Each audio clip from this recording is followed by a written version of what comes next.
नमस्कार साथियों, आज की वीडियो में बात करने वाले हैं प्याज रोपाई के समय होने वाली गलतियों के बारे में। वे कौन कौन सी गलतियां हैं और इन गलतियों के कारण हमारी फसल के ऊपर क्या प्रभाव पड़ता है। इन्हीं सब जानकारी को लेकर मैं हाजिर हूं संदीप दलाल। आप सभी का एक बार फिर से स्वागत करता हूं आपके अपने यूट्यूब चैनल किसान हेल्प में। किसान भाइयों, ये वीडियो आपके लिए बहुत ही महत्वपूर्ण होने वाली है। कृपया वीडियो को लास्ट तक पूरा देखें और जो किसान भाई चैनल पर नए हैं कृपया चैनल को सब्सक्राइब कर ले तथा साथ में घंटी के निशान को दबाएं ताकि आगे आने वाली हर एक वीडियो का नोटिफिकेशन सबसे पहले आपको मिल सके। तो चलिए वीडियो को शुरू करते हैं। दोस्तों, प्याज की खेती जो है भारत के लगभग सभी राज्यों में की जाती है। इसकी रोपाई के समय कुछ किसान भाई साल दर साल जानकारी के अभाव में कुछ गलतियां करते रहते हैं, जिसका हमारी फसल के उत्पादन पर आगे जाकर बहुत बुरा प्रभाव पड़ता है। दोस्तों, सबसे पहले बात करते हैं प्याज रोपाई का जो सही समय है। आप उसी तय समय पर ही प्याज की रोपाई करें।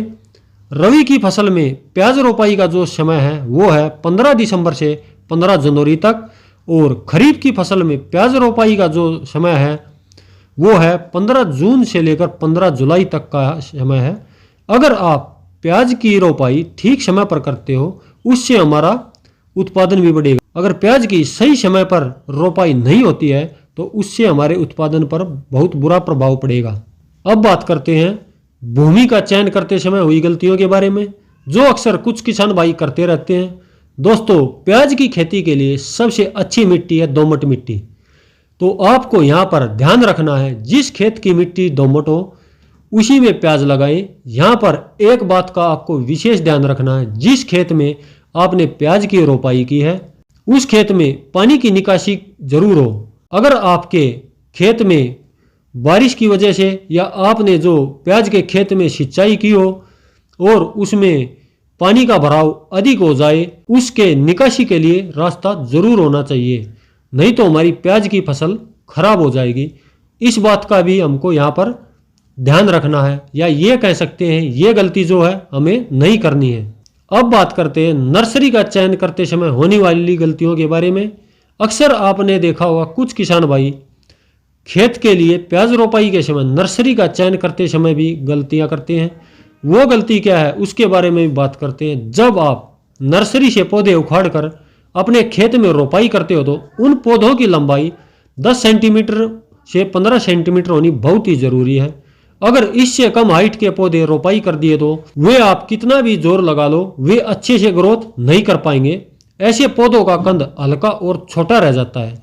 इससे भी हमारे प्याज का उत्पादन बुरी तरह प्रभावित होता है। तो आप लोगों ने इस बात का भी विशेष ध्यान रखना है।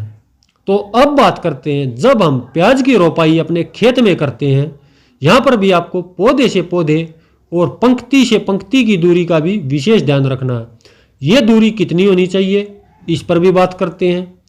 प्याज रोपाई के समय पौधे से पौधे की दूरी 10 सेंटीमीटर और पंक्ति से पंक्ति की दूरी 20 सेंटीमीटर रखनी चाहिए।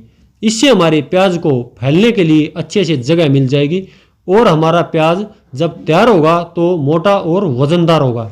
इससे हमारे उत्पादन में वृद्धि होगी। तो किसान भाइयों, आपको इस बात का भी विशेष ध्यान रखना है।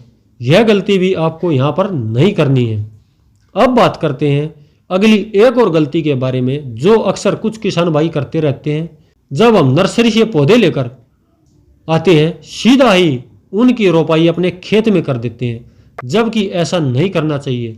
उससे पहले हमें फंगीसाइड दवा का घोल बनाकर उसमें पौधे की जड़ों को एक बार डुबाकर लगभग 10 मिनट के लिए धूप में सुखाएं और उसके बाद फिर अपने खेत में लगाएं। इससे जो हमारी पौधे की जड़ों में अगर फंगस होगा तो वो दूर हो जाएगा। बावास्टिन आदि फंगीसाइड का आप इसमें प्रयोग कर सकते हो।